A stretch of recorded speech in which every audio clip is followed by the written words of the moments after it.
ايس كريم كده كحاجه حلوه عليها.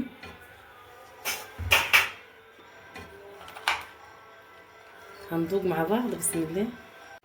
حبايبي الحلوين، السلام عليكم، ورجعت لكم تاني في فيديو جديد من مطبخ ماما الاقتصادي.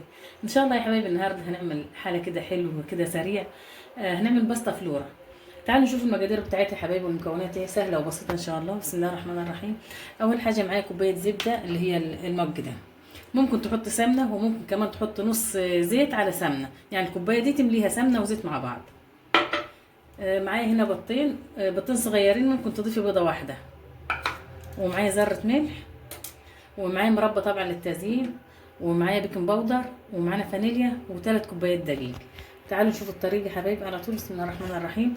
السكر نص كوبايه سكر باودر، او ممكن خشن عادي، بس احنا هنخليه باودر علشان يبقى سهل علينا، لان هنستخدم ايدنا على طول. بسم الله الرحمن الرحيم. استخدم مضرب اليد قصدي.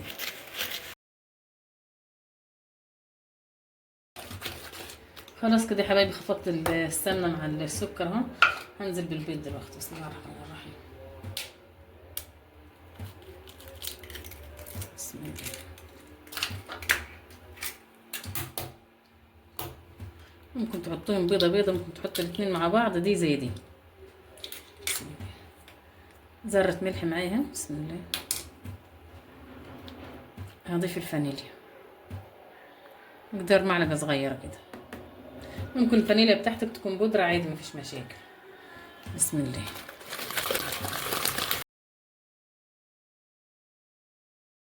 هناخد 3 كوبايات دقيق بالكوبايه ديت. الدقيق نخليه طبعا. بسم الله. ممكن فوق ال3 كوبايات دول تحتاجي نص كوبايه تاني.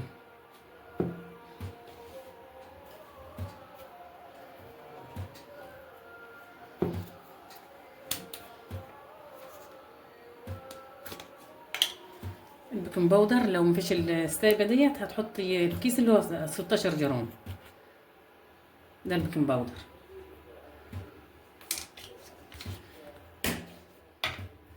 انا حطيت كوبايتين بس.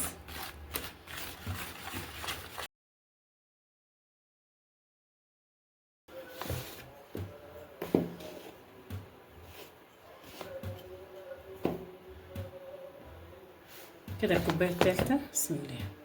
بس مش هحطها كلها، احنا مش هنعجن كتير، احنا يا دوب هنلم العجينه لغايه ما تبقى عجينه حلوه كده لينه، تبقى ناعمه قصدي، يعني ناعمه.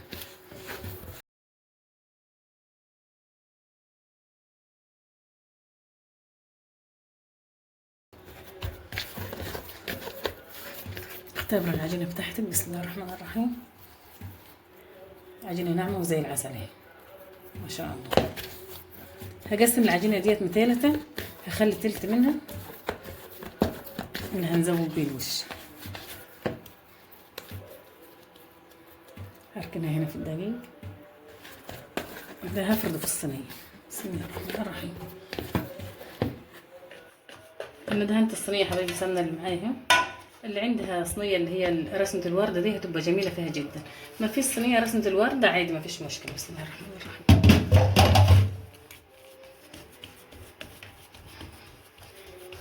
احاول افرد كده مع دوران.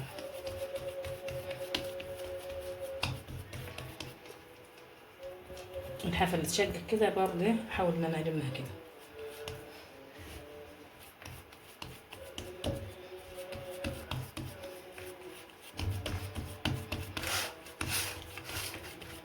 فيها بيكنج باودر العجينه بتاعتنا، فهنردها هنفردها لغايه ما تبقى رقيقه خالص.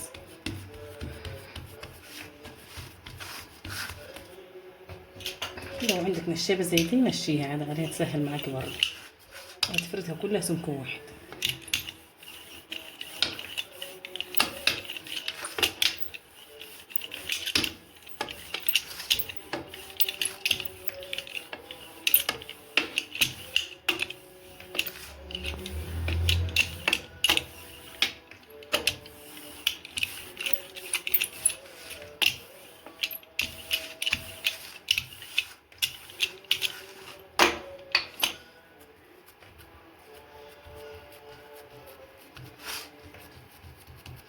انا بالنسبه لي الصينيه اللي عندي ما لهاش شكل، يعني مفيش وردة ولا فيها رسمة، فعادي رفعتيها لفوق عملت حرف عالي ماشي، ما عملتش اي حرف كده بسيط ماشي، بحيث ان المربى متخرجش منك براه.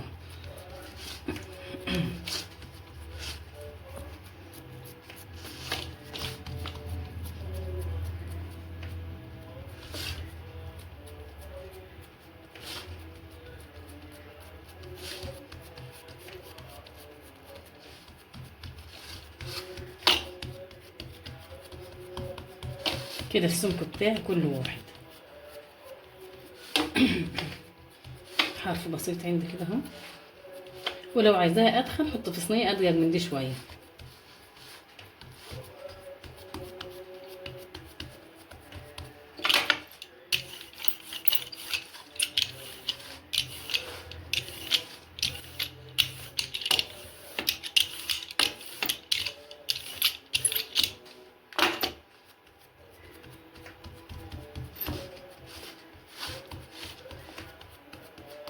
هجيب شوكه وابدا اعمل فتحات بسيطه كده فيها، زي ما بنعمل البيتزا كده بالظبط.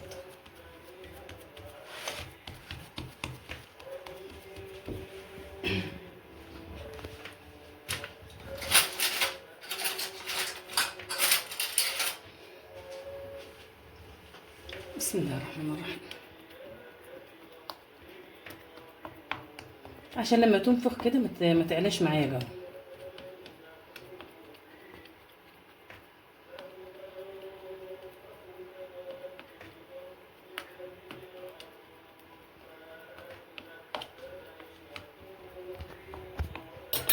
بسم الله الرحمن الرحيم. خلاص كده المربى عندي، ممكن عندك فراولة، عندك تين، عندك جزر، اي مربى انت تحبوها حطوها. حابة تقلي المربى تقليه، حابة تخفيه خفيه، يعني تكتر يعني تبقى حلو زيادة، تحبيه حلو خفيف. دي كده سكرها هيبقى مظبوط ان شاء الله.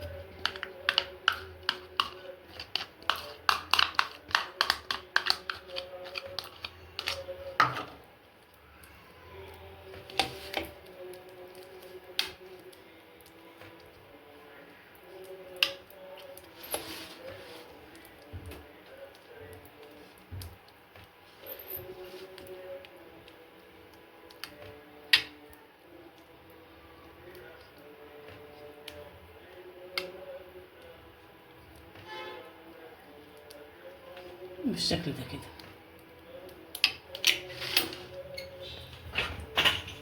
الجزء اللي بنحط من العجينه ده حبايبي اللي هو نعمل الوش، ممكن تحطيها في كيس وتدخليها الفريزر وتبشريها بشره على المبشر، بس انا خليني في الاسرع والاسهل. انا هبسها كده بشويه دقيق ونعمها خالص، وبعدين نرجع مع بعض نرشها. بصوا يا حبايبي الجزء ده بسيته ازاي اهو. بسم الله الرحمن الرحيم. نفس طريقه البشر، يعني كانك بشرتيها برضو، بس على السريع كده بستناها.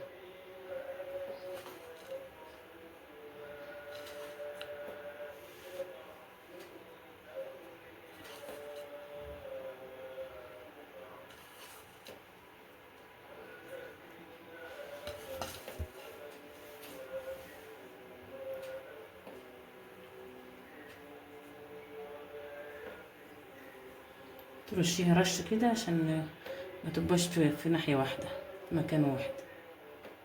وكده الباستا بتاعتنا جاهزه تخش الفرن. الفرن بتاعنا الفرن الرف الوسطاني، هظبط درجه الحراره على 180، هتاخد من نص ساعه ل 40 دقيقه. تحمر من فوق ومن تحت. هولع الشوايه وهولع الفرن من تحت، تحمر من فوق ومن تحت، وهنطلعها ان شاء الله نقدم مع بعضينا.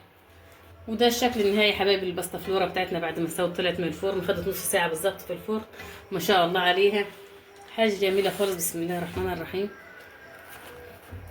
نقطع مثلث كده مع بعضينا عشان نضيفها مع بعض. بسم الله.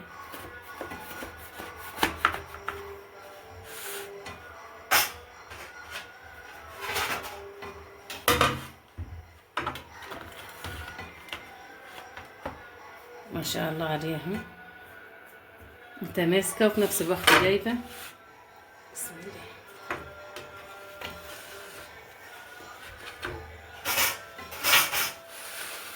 بسم الله الرحمن الرحيم.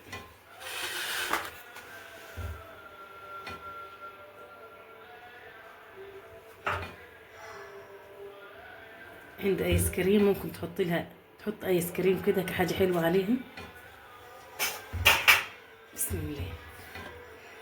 بص الذوبان بتاعها ما شاء الله.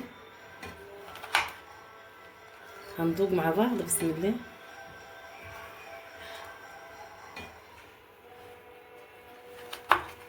ممكن تاكلوها كده مع كوبايه شاي، ممكن تاكلوا مع ايس كريم. بسم الله الرحمن الرحيم. حاجه جميله والله، بالايس كريم اطعم كمان. ممكن مع كوبايه الشاي كده بالليل وانتوا قاعدين. ما شاء الله حاجه حلوه خالص.